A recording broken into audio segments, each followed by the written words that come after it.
Mushy Mushy. Let's talk about the future. I'm Kristy MaKieve, the CEO of Evergood Podcast and Evergood Consultants, and I am very excited to give this introduction to what the heck am I doing? Yes, Evergood Podcast is going to focus on healthcare education innovation, which is not usually words that you hear together in one sentence, but here we are. And I'm excited to say that the format for the podcast will be something more than me just talking. It will be conversations with many of the people who have been my mentors and leaders in this space, and will be mostly them talking, which is a really good thing. And I will be looking at healthcare workforce in its general sense or all of its parts, with a particular focus on medical education. That is the space that I have been in and will be continuing to focus on, in particular, because I think when you're talking with some healthcare workforce people, especially maybe in rural counties, medical education tends to kind of be put aside. That it's such a specialized world.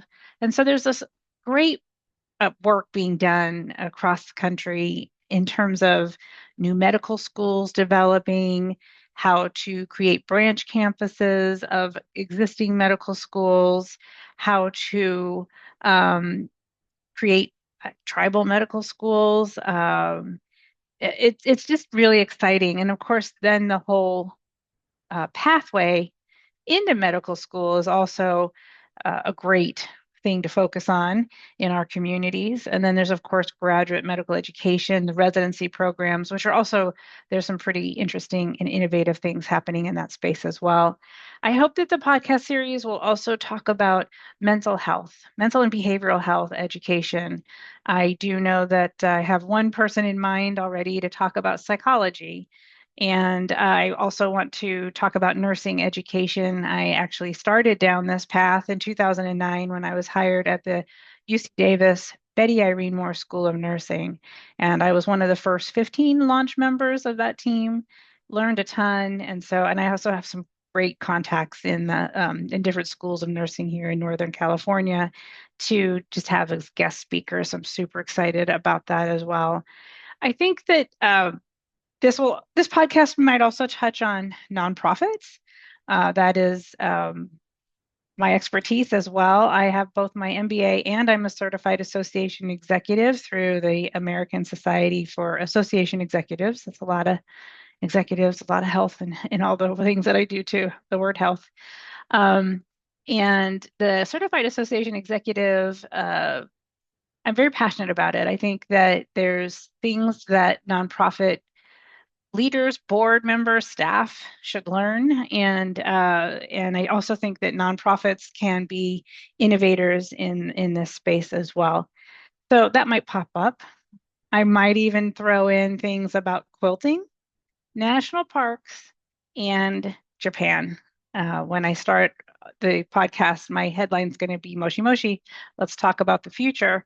And Moshi Moshi is how you would greet somebody on the phone when you're calling them, and saying hello and introducing yourself. So let's talk about the future is really about, what do we need to be doing now so that we have healthier outcomes in the future? And that's why this focus on healthcare education is really exciting to me. I hope it's exciting to you as well. But it's, you know, problem solving for the future is just my jam. I love talking about it, and I just, I have a little bit of expertise in the healthcare and especially the medical education world. I want to mention that a part of my inspiration comes from somebody that I used to work with named Wendy. And Wendy, if you're out there and you listen to this podcast, hello, I hope you're doing well. It's been a while. Well, I've worked with Wendy in the mid 2000s. We were both at the School Boards Association here in California. And Wendy and I were working on the annual conference of this nonprofit association, and we were more in the marketing communication space, and she enjoyed working with me on that.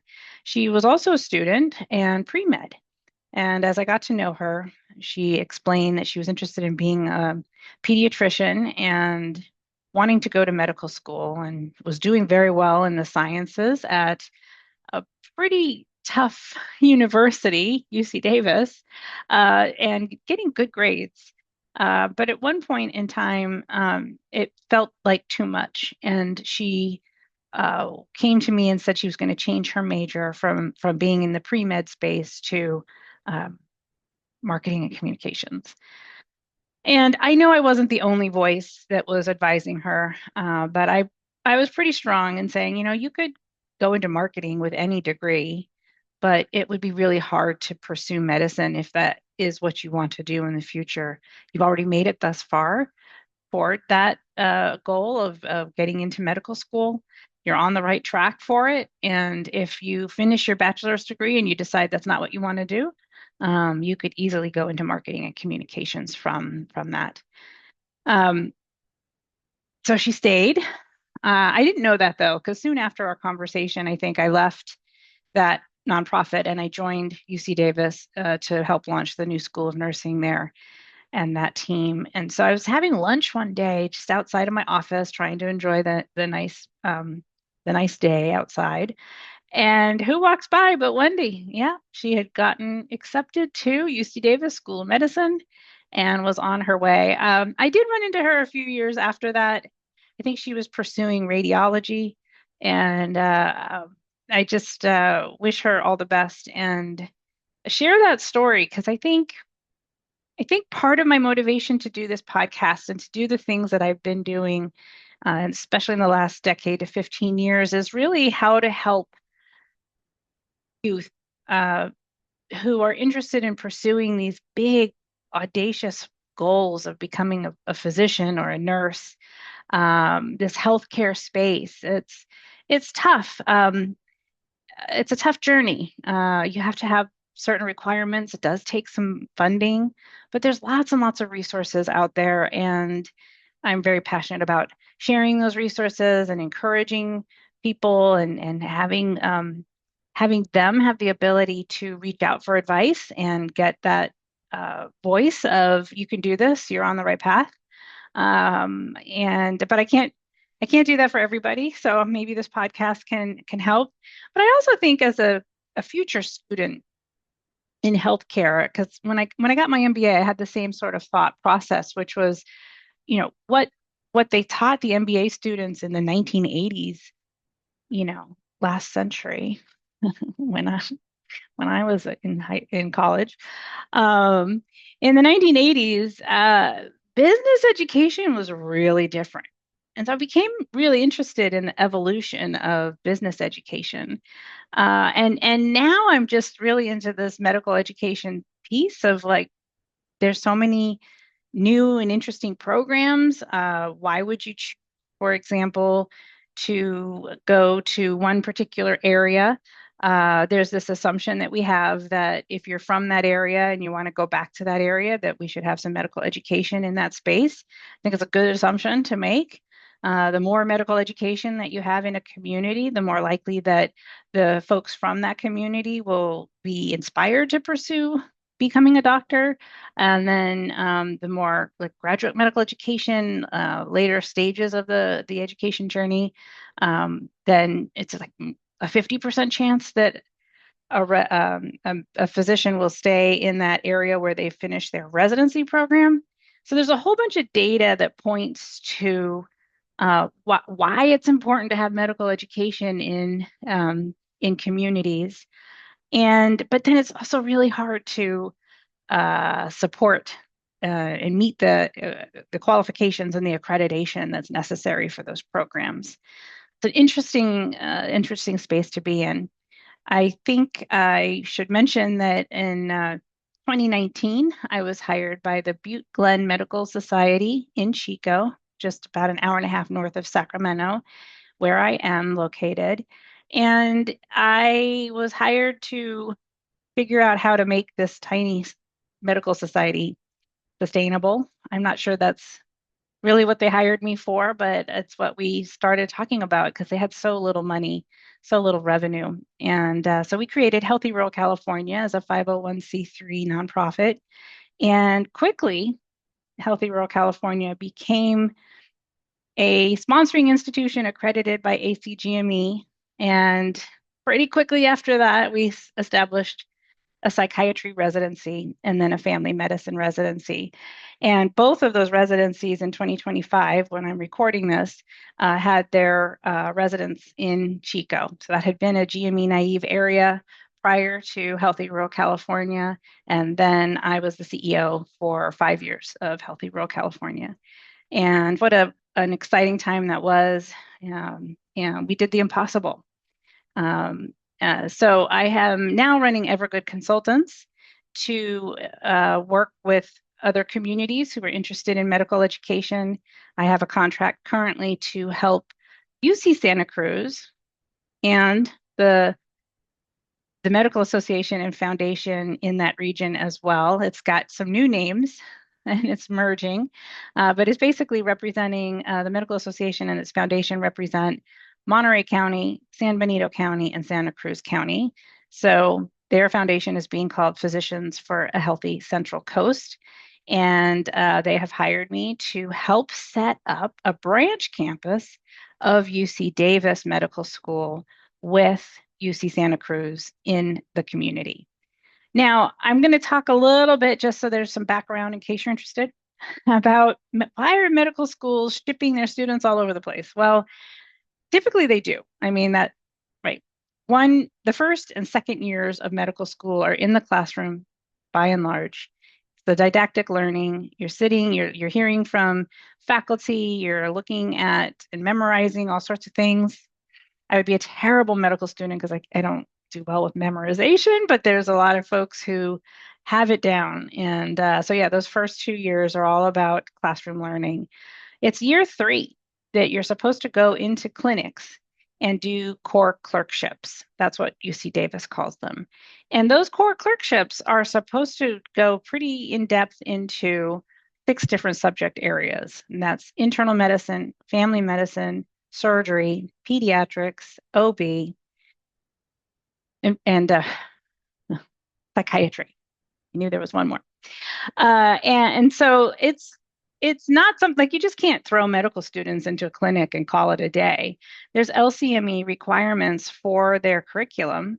And so the preceptors or the physicians who are board certified and able to teach the medical students have to know how to teach medical students. So it's a pretty big lift to set up those core clerkships. But that is what's essential for this branch campus of UC Davis to be a good 2.5 hour drive away in the Santa Cruz, Monterey, and San Benito County area.